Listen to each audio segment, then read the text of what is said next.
কর্মীদের এবং আমাদের যারা শুভাকাঙ্ক্ষী আছে, যারা ভোটার আছে, তাদেরকে ভয়ভীতি দেখানো হচ্ছে যাতে করে তারা ভোট সেন্টারে না যায়। আবার ভোট দিলেও যদি দাঁড়িপাল্লা বিজয় হয় তারপরেও তাদের অসুবিধা আছে, এরকম হুমকি ধামকি আমরা দিচ্ছি। নির্দিষ্ট লোকদের নাম উল্লেখ করব, আমরা জমাও দিয়েছি, অভিযোগ করেছি।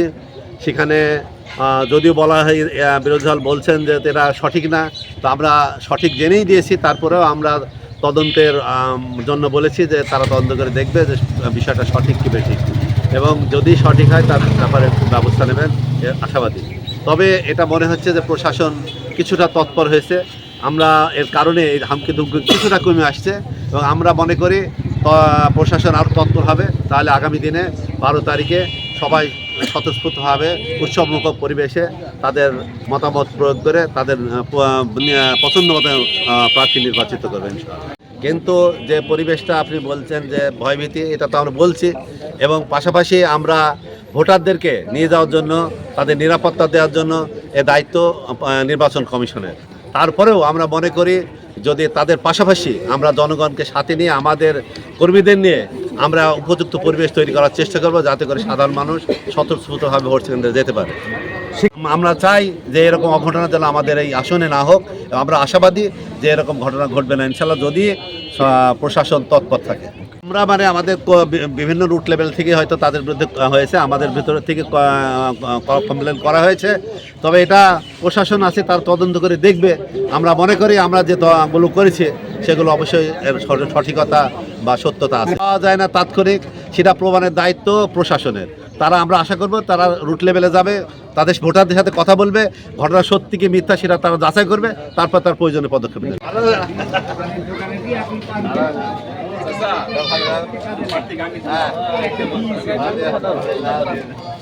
ঢাকায় থাকে, ঢাকা ছোট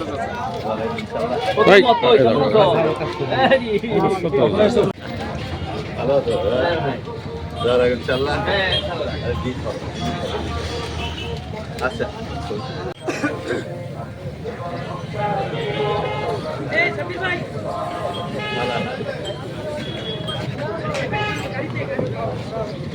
ভালো আছেন? আমাদের মেন খালি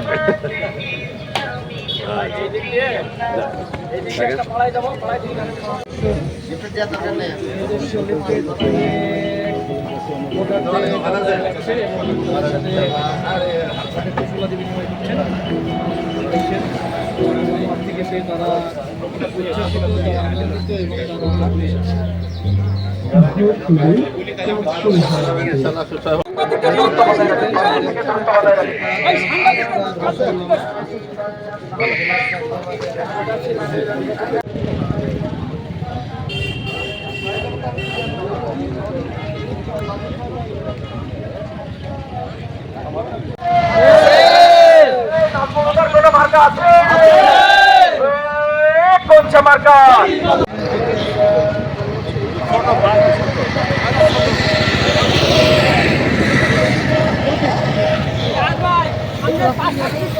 হ্যাঁ, 5-7 ফিট খালি রাখবেন।